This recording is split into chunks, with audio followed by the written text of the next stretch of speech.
Hello everybody, this is Fernando for the latest Ghosts and Spirits video. Alright, let's go ahead and let's start this whole new series, once again based on your brand new suggestions.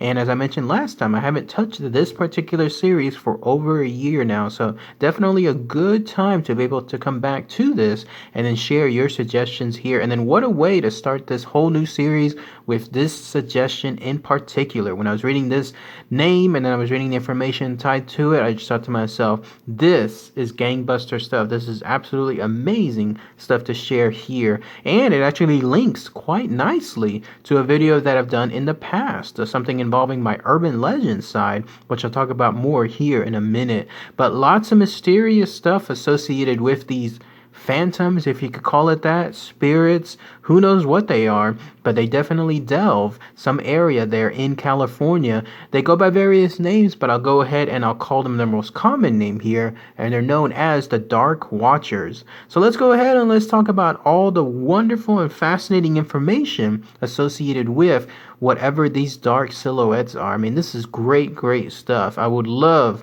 to hear more about your personal experience with these entities later on too in my video. So here's how it goes. If you want to find out where these Dark Watchers are, you have to go specifically to an area there in California known as the Santa Lucia Mountains. And those of you that live by those coastal regions, if you know those mountains, you know exactly what I'm talking about. I've never been there before, but after reading all this information, definitely I want to be able to go out there now and start exploring those areas there. But these mountains are a huge area out there. In fact, they stretch at least over 100+ miles, or several hundred kilometers to be exact, and they go right across the coast. In fact, they're actually even touching really close to the coastline itself. So close, in fact, that apparently early settlers in that location saw these mountains more along the lines as a barrier of sorts. So that's how direct these mountain ranges are to the coastline itself. But yes, they stretch that far out. They're considered like a rugged area.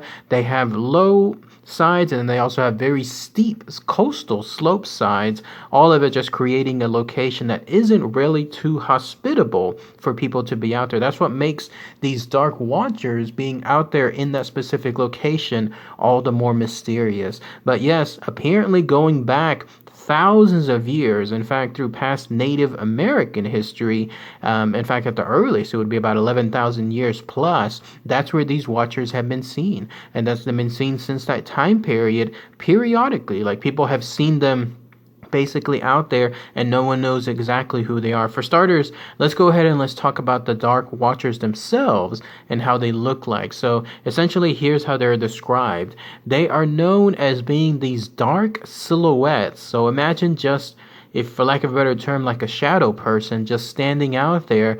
They are considered very tall, almost giant size in some cases, and then for some crazy reason they're actually wearing hats, almost like wizard type hats, like the kind you would see with the pointed tops and then the brim sides as well. And then in other situation, these Dark Watchers are known as for having walking sticks, and so there they are, basically dotting the areas there in the Santa Lucia Mountains. The way people describe it is you could either be driving by those mountain ranges, or you could just be taking your own little mini hike out there, and then for whatever reason these watchers will pop out at the very top of these mountain ranges, and all they'll do is just watch. That's all they do. That's eerie to me right off the bat. Like, they don't move, they don't necessarily communicate with anyone out there. All they're doing is just standing up there and then watching downward towards your area. In other words, they know that you're there. They're watching you, obviously, but they're not really doing any actions for it. That in of itself just makes it much more scarier to me, because you're wondering exactly, like, what are they doing? What are they thinking? How come they're not doing anything in particular? They're just staring at you from very far away, and that's pretty much it. The reason why, unfortunately, there's not more details associated with them is because it's frustratingly hard to be able to see these things up close. Apparently, if you do see a watcher up there in one of those mountain ranges and you happen to approach it, lo and behold, it'll disappear. People have stated that these things have vanished outright, or if there's a shadow or a set of shadow area nearby, then they'll walk slowly backwards into it and then just outright disappear as well. Probably the closest that I saw in terms of any information on how it looked like is having some kind of visage, like a kind of face that looked like a person, but that's as closest as something that could be done in terms of an interpretation of how these things really looked. That's closest that I saw when it came to that. But at least with regards to these things, whatever they are, they remain frustratingly hard to be able to see up close without them disappearing outright. And then if you truly want to time it as to when you can find these things, whatever they are, out there in the mountain ranges, you have to pretty much go between twilight and dawn. It's that magical period where essentially the sun is going up or down, and it creates that beautiful effect, like that beautiful evening, dusk, or early morning effect where everything just looks really beautiful when it comes to the colors out there. If you go through that area and you go in the specific times, then that's when you'll have a much better chance of running into these particular entities, whatever they are.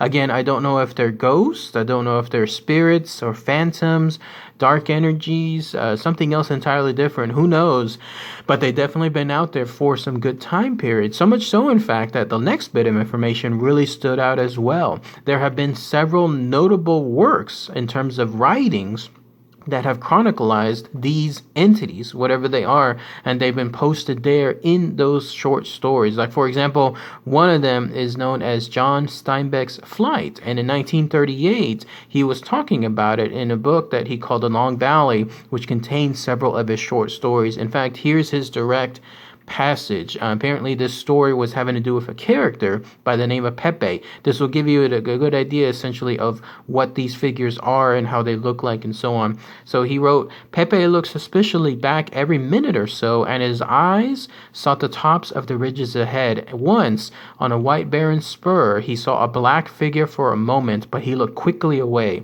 for it was one of those dark watchers. No one knew who the watchers were, nor where they lived, but it was better to ignore them and never to show any interest in them. They did not bother one who stayed on the trail and minded his own business. When I was reading that passage originally, I thought to myself, that perfectly sums up everything about these dark watchers.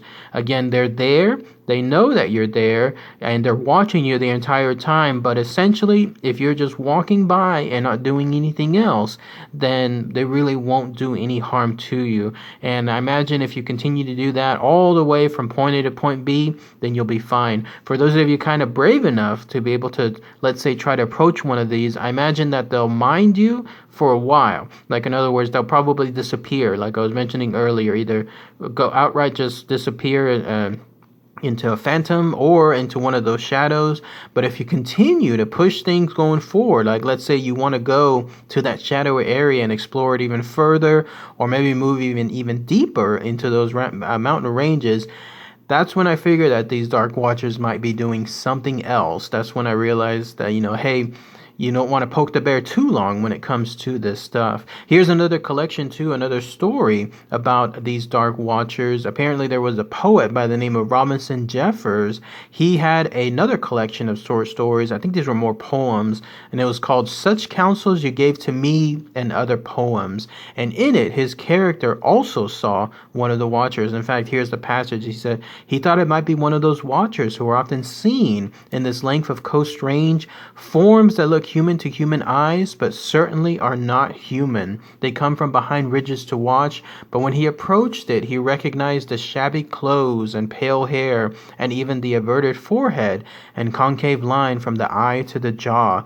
so that he was not surprised when the figure turning toward him in the quiet twilight showed his own face, and then it melted and merged into the shadows beyond it. Again, another perfect description as far as who these dark watchers are and essentially what they they do. And apparently this guy John Steinbeck, his own son Thomas Steinbeck, also reported on these Dark Watchers because he also saw whatever these things were dotting that Santa Lucia Mountains, and then was able to describe it and collaborate in yet another book. And this one is called In Search of the Dark Watchers. So as you can see, in that coastal area there in California, lots of people have encountered these Dark Watchers over who knows how many hundreds, if not thousands of years, and then they've been able to point them out and then post them, at least in these short collections. Great stuff when I was reading, because even though they don't have much activity associated to them, I mean, how much activity can you count when something is just watching it from far away?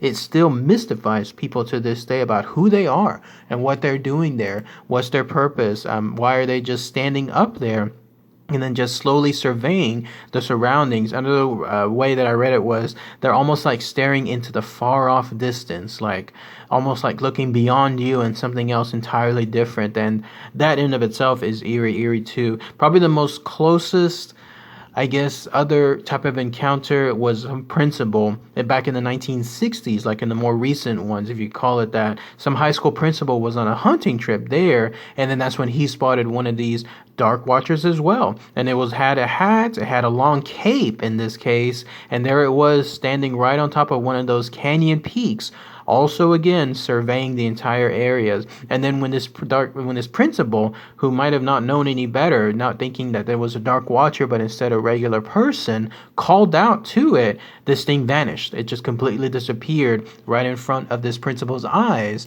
And then of course there was nothing else to report afterward. Now, as far as interpretations, what it could be, there's this, and I talked about this in one of my past videos, and that was with regards to the gray man, which I also include a link for it below. Now, this one was called the broken specter. It's the idea that certain conditions in the atmosphere, especially when you have, I guess, certain fog and then certain angles that the sun is hitting, it causes a shadow to be cast, let's say, around an area. And this shadow eerily looks like a shadowy humanoid figure, and that's probably the most plausible explanation associated with these Dark Watchers. Remember I was mentioning earlier, it all has to do with certain twilight hours. So if you have something like this, in a real physical scientific standpoint, causing these things, and it happens to be again during those magic hours, I can totally see how most of these things could be broken specters.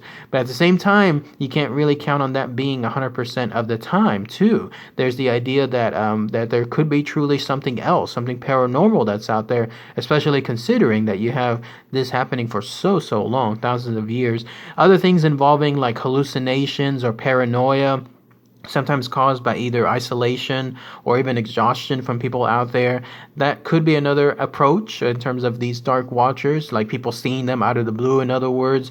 And then there's the plain old paranormal stuff, like who knows what they are, but they seem to be roaming that location out there, whatever these ghosts and spirits are too. And then one last link I was mentioning earlier in the video is this. Remember this one that I talked about also in one of my Urban Legends video, and it had to do with those weird shadowy figures found in Super Mario Galaxy 2. I'm going to include that link as well below, so that way you can check it out later on. But remember these figures, the way that they were found in a portion of the game, I think it was called the Grandmaster Galaxy, and there they are eerily just staring down from the way top. You would have no idea they were there unless you happen to be looking upward and then zooming in within the game itself. And then once you did so, then you can kind of see these figures, these shadowy figures that look exactly like silhouettes staring down from you from above. I'm wondering if the game, if Super Mario Galaxy 2 made this as a form of a tribute to these Dark Watchers. I mean, now that I know about these Dark Watchers and I know about their information, it's pretty hard to not see the links between the two. It makes me truly realize that these developers there in Super Mario Galaxy 2 did this on purpose. Like they wanted almost to make this as a tribute to those Dark Watchers, because there's just too much similarities. There you have again both being dark silhouettes, both of them staring downwards from above, and then both of them involving whatever these cliff slash mountain ranges are in their location. So crazy, eerily stuff, the way that these things just link together. Who knew when I made these videos several years back that they could be tied directly to these dark watchers, that the video that I'm doing now. So, but again, I'm always interested to hear this in particular. If anyone has more information on a personal level, maybe you've been out there to those mountain ranges as well. Maybe you've seen one of these dark watchers. I would love to hear what your personal comments are. Post them below too. Share them with everyone as well. It'd be a great opportunity for us to be able to hear your information. Or if you know someone else, like if family member, whomever that ran into these dark watchers, then please post those comments below too. All right, everybody. Thanks again as always. Take care.